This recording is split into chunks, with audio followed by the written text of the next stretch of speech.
Hey guys, welcome to our channel. My name is Toho, And I'm Amon. and today we are talking about.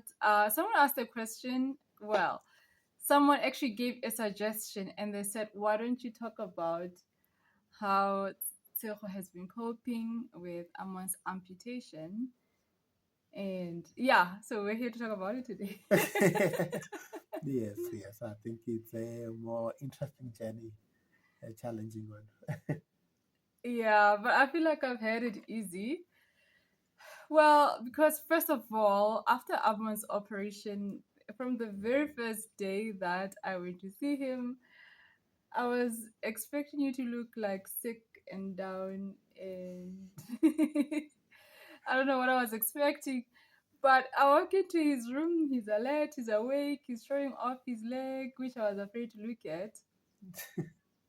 So I think coming from like a mental point of view, mentally, I feel like I coped because you coped. Yeah.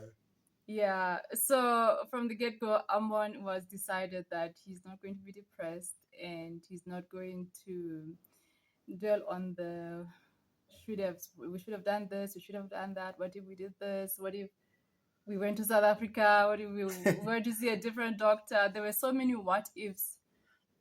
Yes, I think there were a lot of what ifs really before all that happened. My biggest thing, I wanted a second opinion and a third opinion, really, to just make sure. And since we're not really able to do that until it was late, the moment I accepted that this is what's happening, and for me that was it. I just had to prepare myself for that before even the operation came. So even when we were in the room, I was at peace. Yeah. So, I mean, we had the frustration that the first doctor that we went to see wasn't very helpful, and Yeah. all of this could have been prevented Yeah. before it got worse. So there was that, and certain things that they happen like in the operation room. Yeah. The things that you observed, the things that I said, Yeah. like Amon was saying that it's like his leg is injured, but his head is not injured. And yeah, you think about all those together and just you realize that our medical system, you just ask yourself, where are we going?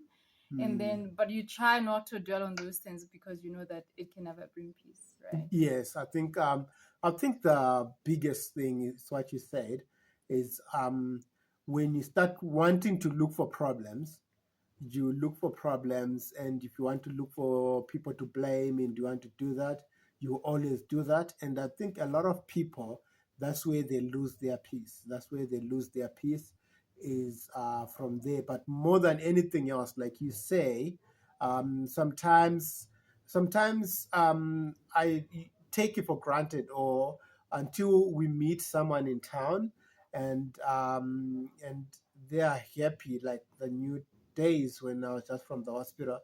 I was still moving around in town, believe me. And would meet people, and people will be surprised. That say, "Oh, you're still with me. You remember that man that we met?" And they're like, "Oh, you know." And Yeah. we were just like, move out of the way. Because I was feeling a bit of pain, like walking on crashes, and he wanted to chat long. Yeah. But yeah, even friends, like friends who've known you for years, we've got Yeah. friends who thought that you're going to give up. And Yeah. so essentially, that was the expectation. And yeah, from the mental point of view, I think, or spiritual point of view, or mental, spiritual, both, I think they go hand in hand. Yeah. I think because he's been coping, I was coping in that way because as well, when you look after someone who's depressed, you want to see how you can help them. And depression is not a physical thing. So therefore, it's a bit hard to like carry the load and lift the load for that person. I Yeah. think it was going to be harder that way if that's what you were dealing with. Yeah. But because he didn't really dwell on that, I think of the scripture where the Apostle Paul talks about whatever things are noble and Yeah. true and yeah, all those things. I'll put it down, and then he ends on think on these things. I Mm. think yeah, there's opportunity to think on the negative side. It's devastating to lose a limb, especially when you do physical work like Amon. Yeah. And yeah, but because he chose not to think of the negative, it was easier for me also not to think of on the negative. But I feel like in the physical side, it's almost, I feel like I've sailed, although the first 2 months it didn't feel like Yeah. sailing. Yeah. I feel like you do a lot. Um, yeah, I've always known that you do a lot. So when you were um, from the time you're in the hospital to the time you're home, I think it's like I realize how much you do, because then you're not able to do everything that you do. And I was doing some of the work that you did, but I couldn't do all of them because a lot of work that you do is also physically taxing work. It's like Yeah. it's work that needs a lot of muscle, which I don't have the muscle for it all. And some of the work you were giving jobs to people, Yeah. but some of the work we were happy to let it go neglected. Yeah. Yeah. Yeah. Yeah. And in the beginning, after, especially when he came home, he fell twice, Yes. and the worry was to go back to the hospital and Yes, that's true. reoperate. That's true. So he wanted to be in the garden, and I was chasing you from the garden. So Yeah. there were weeks where it's like I was doing a lot of things, and then suddenly at the end of the day, when I want to rest, I remember, oh, the garden is not watered. The vegetables are going to die in the garden. Yeah. And yeah, I was doing things like that. I feel like that's when I wasn't really, I can't say that I wasn't, I mean, I was able to do it, but it felt like my days were long. Every day was the same. If And a we're lot in your plates if then. if we were not in town running errands, of which you've got an art business Yeah. and you do a lot of things in town, Yeah. if I wasn't the driver going with you on those jobs, Yeah. and we're not in town running errands all day, and usually when we're in town we're running from morning to evening, Yes. Yes. Yes. then I would be here all day doing work that doesn't finish. I feel like that was the first 2 months, but I feel like you then came out of the fact that the Yeah. fresh operation started to heal, and Yeah. you're a lot better. It's almost healed. It's got like about this tiny portion that's still, I don't know if you can see, Left. Yeah. this tiny, less than a centimeter of a portion that's still left, that's not dry yet. But Yeah. for the most part, everything has healed, and you've been back active again, even outside. Yes. I think you have been doing well. I think we have a few struggles. It's just town and driving. That's where you have been really, where first you're struggling very well, and now you've kind of get used to it. But it's kind of hard to actually drive in town, in our place, in our city. There are potholes everywhere, and I think that was stressing you. I mean, getting used to Botswana where things are smooth and the roads are smooth. That was a big struggle, and another struggle because for years actually I've always been the shopper because one I'm local, so I know my people. I know the people around at the marketplace. I used to sell myself at the marketplace, so it's like when I get there, that's my place, that's my zone. I know people. I know how to look for fresh veggies and not get conned and given ones that are rotten or something like that. So I think those, for me, I would say those are your two biggest struggle was the driving and and shopping at the marketplace because I guess you think you don't know the language, but you do. So, but people kind of pick that you're not a local as well. Yeah, people pick all the time.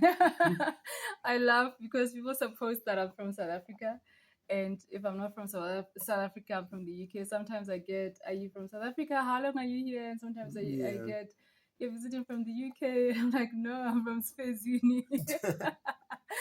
So yeah, there's that. But actually, I think it was always the prices, afraid that they're going to sell to me at tourist price. Yes. That was, but now I also know like what the prices are, like what's the average for this thing, and if it's not within the average, I won't buy it. But I think the thing with the police, the driving, yes, there's the potholes, which it's like you always have to be careful, especially when you've got a low car. But it's not the biggest thing. The biggest thing is the police. I get Yeah. harassed because I use a Botswana license, which is supposed to be, which is a SADC license. And when SADC was starting the SADC licenses, they said that you drive in any SADC country, but for the longest time, Zimbabwe has been on the Rhodesian laws Yeah. of the road. Yeah. Still, even the way the roads are done, Mm-hmm. it's still on the old system. And they asked me to get a Zim license, and I'm like, I cannot get a Zim license because I don't have a residence. If I want to go switch because I'm a resident, they want me to have like a Permanent rest. yeah. So, and I try to explain that my license is supposed to work within any SADC country, but it's a whole complicated mission. It's life in Africa. It's the fact that the roadblocks are not supposed to be there, some of them, Yeah, yeah. and the guys don't know the rules of the road. So, like, literally, every time we drive and leave the house, there's this one roadblock that's always there. And it's a pain to explain ourselves all the time. Yeah, yeah, it is. Yeah. But, anyways, yeah, I would say that I have been coping. Yeah, I've been coping. Amon is almost back to normal. He's on a wheelchair and crutches. What he can't do, he hires people to do it normally, Yeah. like some of his outdoor work. Yes. What you can't do, you hire people to do it. So Yeah, but I think sooner or later, I think the main other thing that I can't do for myself that I'm really waiting to do is to drive myself. yes, If we had an automatic, I could be driving, but with the manual, I guess I have to wait until I get my leg then and to yeah, drive. yeah. Even with the automatic, you still, No, oh, you don't need a clutch. I don't need a clutch. Yeah, but the thing is that I forgot what I was going to say. Yeah, the thing is that like going to town takes the effort of two people, whereas if he went alone and I remained behind to do the things that need to be done at home, then we would cover ground easier. So now we have to go to town together when you need to do things in town. Yes. Yeah. But yeah, other than that, really, yeah, like we've said, everything is back to normal. So Yes, almost. I'm coping. How are you coping? No, I am. No, I am coping. Um, doing most of the stuff that I'm doing. There's, I guess I spend a bit of more time now painting than I do spend outside. Um, I'm more passionate about my garden and just making sure you plant everything for yourself and you do all that. We still do that. We ask for help to come and help us. But otherwise, I am coping quite well. I think what really gives me coping is the hope.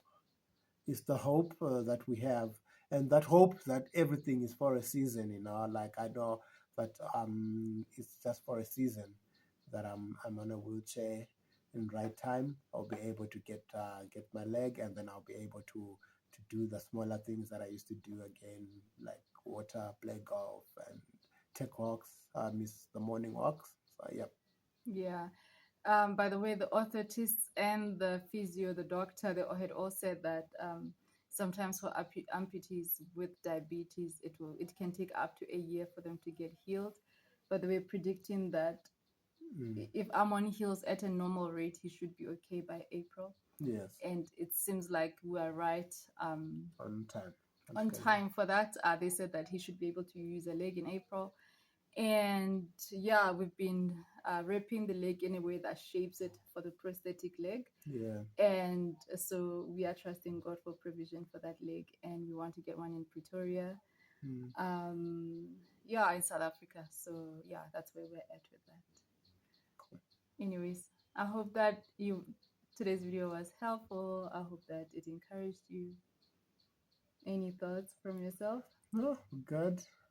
And guys, please, you can suggest whatever videos that you like to see also in the future.